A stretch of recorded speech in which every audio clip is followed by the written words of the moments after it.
नमस्कार दोस्तों, आपका बहुत बहुत स्वागत है आपके खास चैनल रेडिट में। और आज मैं लेकर आपके सामने रीडिस्ट्रीब्यूशन ऑफ चार्जेस। आप समझ रहे होंगे कि रीडिस्ट्रीब्यूशन ऑफ चार्जेस आखिरकार है क्या। ये एक बहुत थोड़ा सा कॉम्प्लिकेटेड डेरिवेशन है जिसमें बच्चों को थोड़ी सी दिक्कत ज़रूर आती है, इसलिए इसको इजी लैंग्वेज में समझाने के लिए और उसकी आवश्यकता क्यों पड़ी, इसकी रिक्वायरमेंट क्यों पड़ी, वो समझाने के लिए आज हम इस वीडियो को लेकर के आए हैं। तो इसी प्रकार की वीडियो कर आपको कुछ ही मिनटों में एक टॉपिक क्लियर करना है, एक डेरिवेशन क्लियर करना है, वो भी बहुत ही कम समय में, कुछ मिनटों में ही। तो आप प्लीज़ चैनल को सब्सक्राइब जरूर कर देना और आने वाली वीडियो के लिए बेल आइकन जरूर दबा देना, ठीक है। तो चलिए शुरू करते हैं। रीडिस्ट्रीब्यूशन ऑफ चार्जेस आखिरकार ये होता क्या है। मान के चलिए आपके पास दो कंडक्टर है,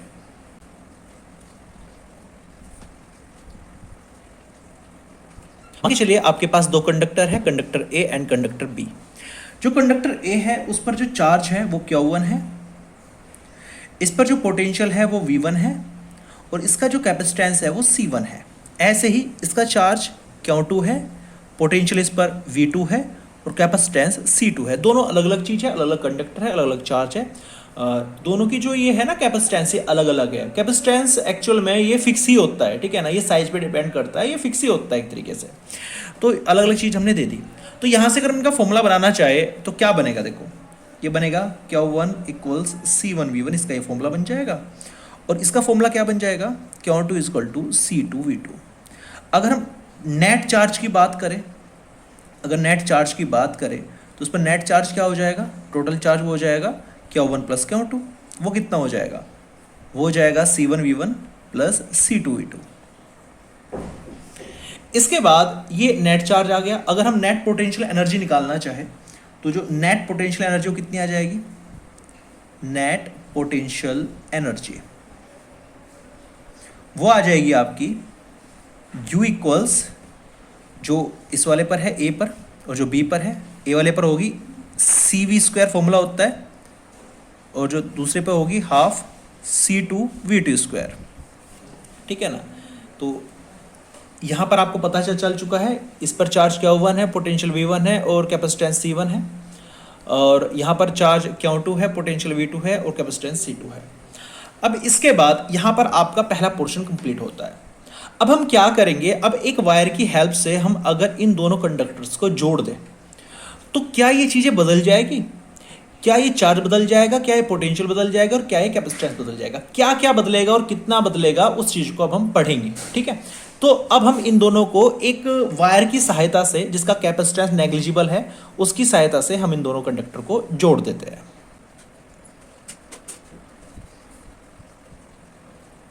अब देखते हैं इन्हें जोड़ने पर इनमें क्या क्या बदल जाता है, क्या क्या बदलाव आता है। तो सबसे पहले हम आपको बता दें कि जो चार्ज है वो बदल जाएगा। इस पर चार्ज जो भी था वो Q1 डैश हो गया मान लो, और ये Q2 डैश हो गया। चार्ज बदल चुका है। पोटेंशियल देखिए, जब आप इसको जोड़ेंगे तो जो हमारा चार्ज का फ्लो पोटेंशियल से कम पोटेंशियल की ओर चलना शुरू हो जाएगा, फ्लो होना स्टार्ट हो जाएगा। और ये तब तक पोटेंशियल की अदला बदला चलती रहेगी जब तक कि दोनों पर पोटेंशियल कॉमन ना हो जाए। तो सबसे बड़ी बात है, जब किसी वायर की सहायता से आप इसको जोड़ेंगे तो दोनों पर जो पोटेंशियल है वो सेम हो जाएगा, कॉमन पोटेंशियल हो जाएगा। और कैपेसिटेंस नहीं बदलेगा, कैपेसिटेंस सेम ही रहता है। अब अगर मैं दो कटोरी लूँ और कटोरी में पूरा फुल करके पानी डाल दूँ उसमें, तो अगर मैं दूध डाल लूँ पानी की जगह बाद में, तो क्या उनकी जो क्वांटिटी है वो बदल जाएगी, नहीं बदलेगी, सेम रहेगी। तो इनका जो कैपेसिटी, इनकी कैपेसिटी है वो तो सेम ही रहेगी, वो नहीं बदलेगी। तो ये बात थोड़ा ध्यान देने लायक है कि चार्ज बदल जाएगा, पोटेंशियल कॉमन हो जाएगा और जो कैपेसिटेंस है वो सेम रहेगा।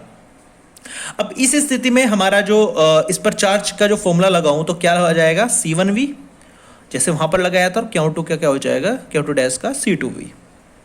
अब नेट चार्ज यहां पर क्या हो जाएगा, नेट चार्ज की अगर हम बात करें तो मान लीजिए Q डैश हो गया, वो हो गया Q1 dash plus Q2 dash, और यहां पर ये वैल्यू आ जाएगी C1V प्लस C2V। अगर हम नेट पोटेंशियल एनर्जी की बात करें, नेट पोटेंशियल एनर्जी, तो वो कितनी हो जाएगी, वो हो जाएगी हमारी, इसको इनिशियल UI नाम देता हूं, इसको फाइनल नाम देता हूं, वो हो जाएगी half C1V² plus half C2V², ठीक है। दोनों की ये पोटेंशियल एनर्जी आ चुकी है। ध्यान रखना इनका जो कॉमन पॉइंट है, इन दोनों में जो एक रिलेशन है, वो रिलेशन कैसे बनेगा, वो बनेगा कंजर्वेशन ऑफ चार्ज के थ्रू। देखो कंजर्वेशन ऑफ चार्ज क्या कहता है,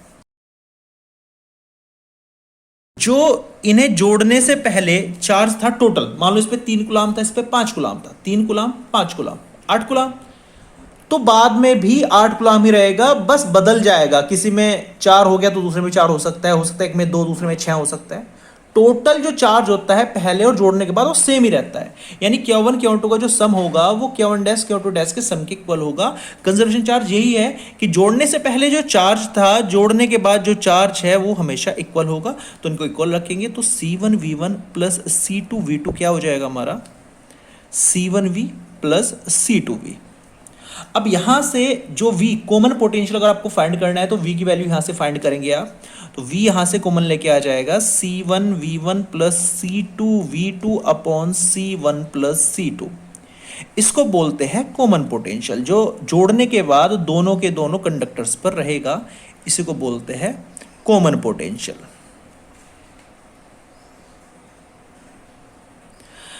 इसके बाद अगर आपको कितना एनर्जी में चेंज हुआ, देखो लॉस हुआ है, सीधी सी बात है, हमेशा जो एनर्जी में हमेशा लॉस ही होगा जोड़ने के बाद। लॉस इन पोटेंशियल एनर्जी निकालनी है तो आपको जो लॉस हुआ है तो इनिशियल बड़ा होगा, इनिशियल में से आपको फाइनल को घटाना पड़ेगा, और यहां से इनिशियल की वैल्यू थी half C1V1 square plus half C2V2 square, इसमें से आपको घटाना पड़ेगा half C1V square plus half C2V square.